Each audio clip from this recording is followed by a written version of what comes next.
All right, what is going on, folks? Welcome back to another episode of the Help Me Understand podcast. Per the usual, I'm your host, Coach J.K. McLeod. We're kicking off another Tuesday fitness-focused episode of Help Me Understand. Today, I've got 5 questions/topics on the list. Those topics include going from a bro split to a full body workout. What sort of gains can you expect? Question about body recomposition, or really responding to some comments about going through a body recomp phase. Let's see, using AI, some suggestions for anything additional with using AI to set up a plan, a fitness plan. Then I am in no order. There we go. Responding to a comment about not being satisfied after reaching goal weight. And then the last one, number 5 that I've got on the list, if I do follow the list in the order that I have them jotted down, number 5 is sharing my perspective as a coach after somebody shared that they had so far about 2 people attending their class. So per the usual, before getting into those particular topics, I, as always, want to take a moment to say thank you for choosing to press play on Help Me Understand. I do understand, no double speak intended, that you have plenty of podcast content that you can and most likely do consume. So I never take it for granted that you have chosen to put the Help Me Understand podcast either in your queue, because hopefully you're subscribed or following, or simply that you just decided to listen to this particular episode. With that, one more thing before getting into the rest of today's episode is to stay tuned, because as I announced last week, if you didn't happen to listen to last week's episode, there are changes coming to the Help Me Understand podcast. Those changes will go into effect in the month of July. So what I'll quickly share with you is what is going to change is that the Help Me Understand podcast, this one that you're listening to right now, is going to return to its primary foundation, the root of what this podcast was originally all about, which is sharing context and perspective via conversations and solo episodes about the things that we experience in everyday life, ranging from health and fitness, parenting, self-development, pop culture, overall lifestyle content. So the Help Me Understand podcast is going to return to that being more of the vibe, and fitness, specific fitness episodes like this are going to be moved to a new feed, a new podcast that will be launching in July, hosted by yours truly. And that podcast is called Make Fitness Make Sense. So stay tuned for that. All right, let's go ahead and get into what we've got today. For context, these 5 things that I'm going to talk about are coming straight from Threads. If you're new here, what I do is I will respond to most questions that I get either in my Instagram DMs, Facebook, that I get face-to-face, email. However you happen to give me questions, then I will respond to those questions.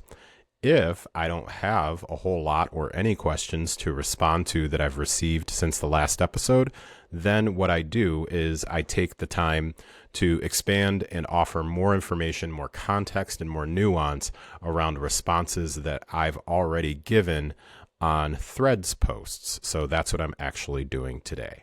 All right.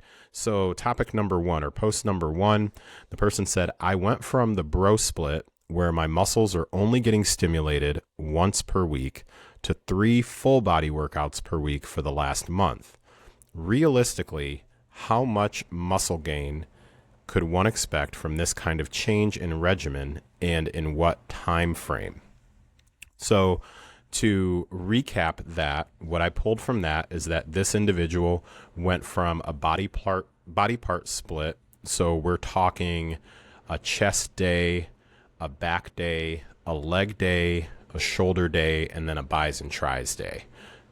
Some format of that, for the most part, is typically where a bro split goes. And they did clarify that their point of view is that their muscles were only getting stimulated once per week, and now they're moving over to 3 full body workouts per week, and are wondering how much muscle gain they could expect from that change, and also in what time frame.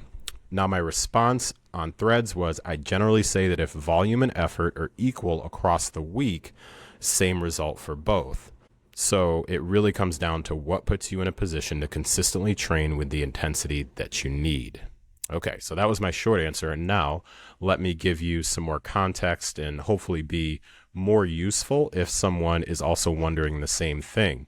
So first, if somebody is coming from a background of consistently training with a bro split, it's typically called, but really just overall a body part split where you essentially have one full week off before that particular body part is the primary focus again, and you're moving to a program where you're hitting that particular body part a couple of times per week, or maybe even 3 times per week.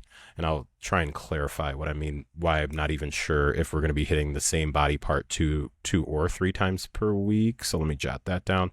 I would say that number one, just even from the change in the stimulus, you're likely going to notice some sort of a different result. Now, unfortunately, there's a lot of context that's missing from this, and I'll still do my best to answer as thoroughly as I can, because some context that's missing is having no understanding of if there are any changes from a nutritional standpoint, no information on if there's any changes from a sleep standpoint, and I didn't look to see if this was a man or a woman, so there's no context as far as understanding. I say that from a hormonal standpoint. Is this someone who's in menopause or perimenopause?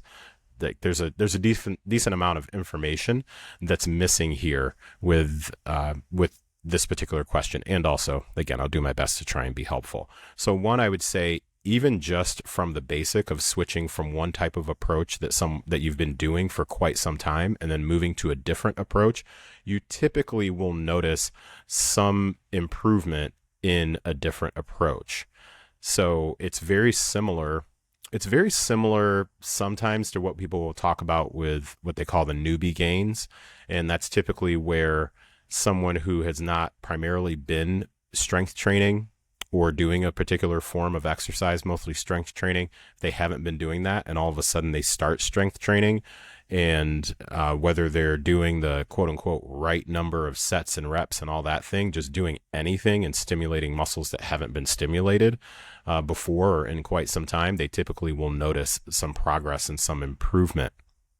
Very similar to that, even though someone may have been working out very consistently, like a number of years, if they haven't worked out that particular way before, then that's going to be something different because you have a different neurological component. So just brain-wise, you're getting used to something that's a completely different stimulus. So you have your neurological change, and then you also have your physiological change. So you're getting used to a very novel stimulus, and first you have to adapt to the novelty of that particular stimulus. So you may have been used to, again, doing, let's say, chest, shoulders on Monday, and then back and buys on Wednesday or Tuesday or something like that. And now you're doing all of those. You're doing like a head to toe sort of deal, doing upper and lower body Monday, Wednesday, and Friday. Well, that's going to be a completely different stimulus. So first you get used to that mentally, and then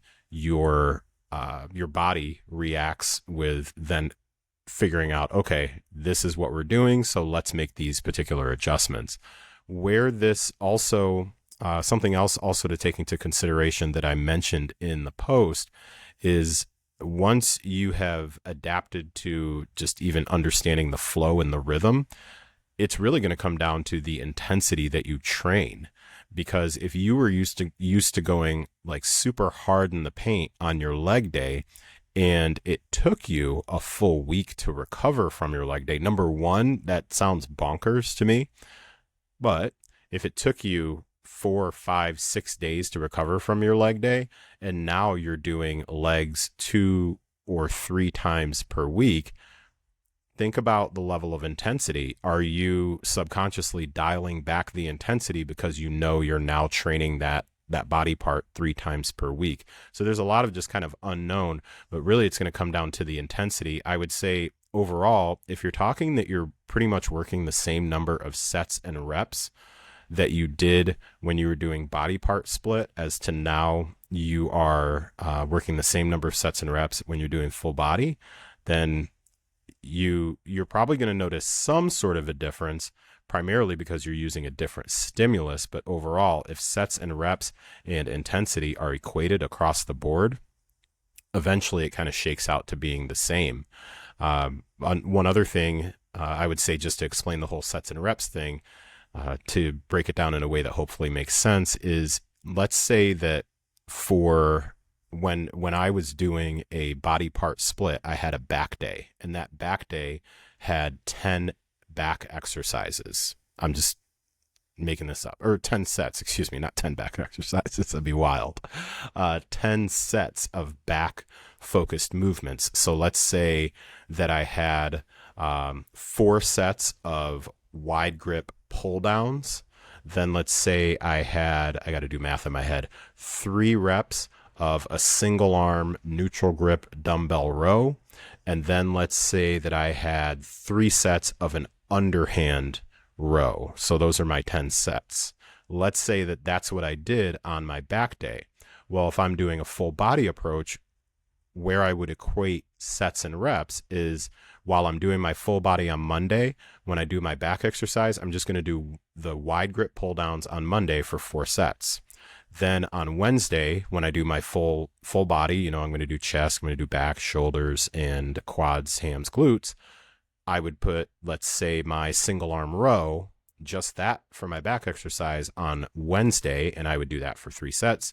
And then on Friday, when I do my other full body workout, I would do my underhand row. I'd do that for 3 sets. So basically what I did is the 10 sets that I was doing all in one day on my back day, I now spread those 10 sets across 3 different days. So maybe the natural next question is, which one is better? I always will default to help me understand what your schedule looks like before I tell you which one is going to be better for you, because that's the part that's missing. Is people will say, well, which one's better? And the question that I believe you should ask is, which one's better for me? Because it all depends on the individual. If I tell you that a 5 days per week body part split is best, and you don't have a schedule that can accommodate that consistently, and so you're working out 3 days per week, and so you actually end up having over a week and a half off between doing like, say, legs again, then I didn't really give you helpful information. So, all right. Went a little bit longer on that one. Okay, second on the list. This was just a response to something somebody posted. They said, body recomp is a mother blanker. I did not drop any pounds in May. Very discouraging. And let's see, somebody in the comments responded, body recomposition isn't all about pounds. Did you gain any muscle or lose body fat? The poster responded, I know what body recomp is. My body changed, but the scale didn't, which is still discouraging. While there is, again, more context that is missing, there's an opportunity here to go back and address what the expectation was from the body recomposition phase. And that's, I can't find my comment. I didn't screenshot my comment. However, I believe, if I remember correctly, the comment that I left was a question, which was, what was your goal during the body recomp? Because I'm trying to, if I'm talking to this person, if this were somebody that I was talking to live right now and could have a back and forth, I would say, well, can you help me understand first? Or actually, I'd first acknowledge where they said they're discouraged. It's like, okay, I hear you. I hear that you're discouraged because you didn't drop any pounds and you're frustrated about body recomposition. So first, help me understand, what's your definition of body recomposition? And from what they said, they didn't actually define what they thought it was. They just said, I know what body recomp is. My body changed, but the scale didn't, which is still discouraging. The interesting part there is the body changing, but the scale not changing is pretty much body recomp. That's what body recomposition, for the most part, pretty much is changing the composition, without a significant change necessarily. I'm using generalities here, but it's a change in body composition without a significant change on the scale. So what you essentially are doing is trying to decrease the amount of body fat and increase the amount of muscle. Now I'm about to make a statement, and this isn't necessarily how science works. I'm just going to try to basically kind of a teaser for how things are going to be on the Make Fitness Make Sense. I'm just trying to make this whole thing make sense. So that's the whole focus on the podcast, like make fitness make sense for people. To hopefully make body recomposition make sense, you're essentially just trying to trade the categories. You're trying to trade muscle for fat. And again, I am not saying that science works this way. It's not like a swap. I'm basically trying to talk in just everyday terms. You're going to trade the muscle for fat while not losing a whole lot of what the overall number is. So think about it. Hopefully this analogy will hit. Somebody respond and let me know if this makes sense. Think about it as if you have a bank account and you have some stuff in your checking account and you have some stuff in your savings account. And so what you're doing with body recomp, you're trying to keep the same amount in the bank, but you're switching which account has more and which account has less. Now that I think about it, the bank account thing doesn't totally vibe because I don't know a whole lot of people that are trying to do exactly that with their checking and savings, but you get the point. So when it comes to body recomposition, if you are truly like that's your focus is body recomposition, and you have noticed that body fat has decreased and muscle mass has increased because it's less fat than you started with and more muscle than you started with, congratulations, you literally nailed body recomposition. Now, if you were also expecting the scale to drop, and I would hesitate to immediately co-sign that the scale doesn't change at all.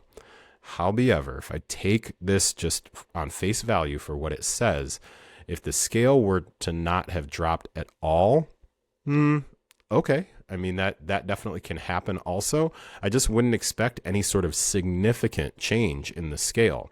Something that's also missing here too is when body recomposition is the primary goal, majority of the time you will experience a change in measurements. You will experience a change in how your clothes fit also. So although you may weigh the same when you step on the scale, clothing fits different. I can't even count the number of people that I have worked with, especially women, who are like just downright shocked when they finish a body recomp phase that typically is a long phase. It's not just like something that's a little longer. Like some folks will use this language with like, well, body recomp is a little bit longer process than fat loss. I got news for you. Body recomp is a long process. Fat loss can also be a long process, but it's not just a little bit longer. It's not like you're going on a trip and it's just like one more exit. No, you're likely like it's the next state over. It takes more time, not just a little bit more time. However, the number of people that I will come across who will finish a body recomp phase and be absolutely shocked at how much better their body composition is, how much better clothing fits, how much leaner they are, and all of the above, and how much more muscle they have. And they would visually be like, yeah, I would have thought that, or my friends have said, what did you lose? Like 10, 15, 20 pounds? And they're like, no, about 5, like that sort of a thing. And I think I'll close out this topic here too. I think that is also sometimes where folks will come up with these body weight goals where they say, I just need to lose the last 10 pounds. And they're looking at someone who perhaps has gone through a very committed, lengthy body recomp phase. And they're thinking, well, that person lost all they lost was 10 pounds, and look how much different they look. There's a difference between that 10 pounds being done through a body recomp phase that is months and months and months. Some folks will even be in body recomp for like a year, even. And they're mistaking that for the same thing as doing like a quick fat loss phase. Well, one of the priorities during body recomposition is trying to maintain as much muscle as you possibly can, and maybe even add some additional muscle. So you're really kind of going through these different stages of like maintenance, maybe a little bit of a deficit, maintenance, maybe a little bit of a deficit. If you're interested in hearing more about that, I can put you in touch with one of my previous coaches. His name is Jeff Hain. I believe his last name is spelled Hoehn. He is a master at this and actually has like an entire body recomp blueprint. I believe that he still will share with folks if asked. So if you are looking to work with someone directly one-on-one, Jeff is somebody who I would recommend if you're specifically interested, even in just talking to somebody about understanding way more about like the science of body recomposition. Okay. That was second on the list. All right, number 3 on the list. Okay, on this one, the person said, I started using AI to track my calories, protein intake, carbs, and fats. I tell it what I ate and usually how many calories and protein it had. I've built my profile of my age, weight, height, workout routine, and goals. It's a game changer. I know people hate AI and all that, but if you're looking to really make a jump in fitness, tracking is great. I can even talk about a plan and where I'll be, and it makes suggestions. So they ask at the end, what other nuggets of wisdom do you guys recommend for improving? So I won't belabor this one as long as I have the other 2 questions. I will simply share my point of view that I did in my response. And I said, I recommend also consistently sharing information about your sleep habits, along with sharing things you enjoy outside of fitness, what an average day looks like for you, etc. The purpose of that being to ensure those things are taken into account, since fitness does not operate in a silo. So that is, I mean, basically I said it all in my response. If you are someone who is utilizing any sort of automation like AI, whether it's ChatGPT, Claude, what other ones are there out there? Gemini, Copilot, whatever it may be. I promise you that my intention is not to discourage you from utilizing those particular tools. I have actually talked to, for sure, at least 2 people specifically and given them a couple of prompts to use in order to put together some ideas for nutrition, for their meals, and even for their workouts, because we weren't going to be the right fit. So I gave them a couple of things that they could potentially use, because they were primarily, even before talking to me, they were convinced that AI was pretty much the way that they wanted to go. As I've mentioned in many episodes before, and I typically will say this is not a hill that I'm going to die on. I will, however, sign a long-term lease on this hill. The information that you get is going to be as helpful as the information that you give. So you can put in, as this person mentioned, how much they ate, exactly the calories, their age, their weight, their height, their workout routine, and their goals. You can put all of those things in, and I believe all of those things are necessities to put in. What you also would need to remember is that all of that has given 0.0 megabytes or gigabytes or whatever bytes of information about your other habits outside of that. So yeah, you can even plug in your sleep. You can even plug in the water. There's no information that's there also about what happens outside of your training, describing the sort of job that you have, describing your stress levels, like when do those tend to increase, when do those tend to decrease, describing your energy, whether it's higher or lower at particular times, describing certain things that really drive you and certain things that really drain you, certain moments where you second guess yourself, different things like that. And you may be thinking, okay, but what's the point of describing all those things? That has nothing to do with me, let's say, losing weight. Maybe not.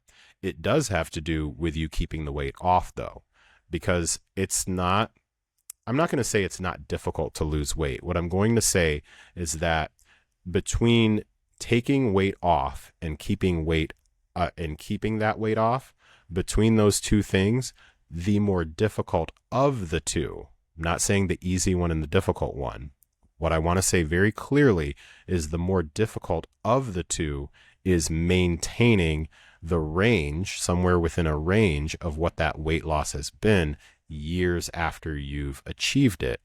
And the more specific and aware you are of the tactics that you're utilizing to get to the point, then the better off you're going to be about what matters afterwards. So the better off you'll be at maintaining that weight loss once you're done. And that's actually going to relate to the next question here. So that's what I would say is, if you are somebody who's utilizing like ChatGPT to write you a strength training program or a nutrition program, and you are not including information about your day-to-day life, like the things that matter to you outside of fitness, because primarily the folks that I will talk to the most are people that want the fitness to contribute to their life. Like they want to be fit for more than just having a banging body. Like that's definitely near the top of our list for sure. But they want that banging body to also contribute to their ability to move and function in everyday life. They want that banging body to contribute to their character, like how good of a person they are, how they feel, what matters, what they value, their ability to participate, their ability to show up with energy and different things like that. So keep that in mind. All right. Let's see here. We are just about near the bottom. Oh yeah. So this is going to be pretty close to what I just mentioned. Someone had posted, when you hit your goal weight, in parentheses, so in air quotes, so when you hit your quote unquote goal weight, just to realize you still need to lose an additional 10 to 15 pounds of fat. And this one was really interesting because it was like 3 days ago, and it got, so far it has, the ratio is crazy on this, 338 likes, 28 comments, and 26 reshares. So folks were all up in the comments like, yeah, I hear you. My comment, which nobody answered, is, how did you come up with your original goal weight? Because that's where I would start if I was able to talk to somebody one-on-one, and they would say, hey, I hit my goal weight, but I still have 10 to 15 more pounds of fat to go. I would ask, okay, well, first help me understand, like, where did that number come from? And more often than not, the answers tend to be, well, this is what I weighed back at whatever time. This is how much I weighed prior to having babies, if I'm talking to a woman. This is what I weighed when I felt my best. This is what I weighed when I was at, I'll talk to a dude and it's like, this is what I weighed when I was consistently running 3 times a week and able to lift and blah, blah, blah. So we're relating that number to some past thing, or in many cases, we're relating that number to what we've been told we should be at. Maybe it's still using something like a BMI scale, or perhaps we know other people who have a body that we desire to have for whatever reason, and we know about what they weigh. So it can be a myriad of different things. The best place, in my opinion, to start with a useful answer to this post, because there wasn't really a question, however, what I would be doing is I would say, hey, totally hear where you're coming from. Out of curiosity, help me understand where you came up with that original goal, because then we can try to make sense of, are you just yapping, or are you wanting to lose 10 to 15 more pounds?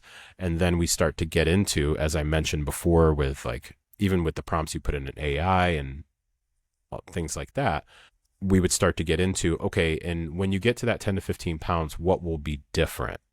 And that's where you can start to uncover the why behind the goal. And that's, not even pro tip. That's like super amateur tip.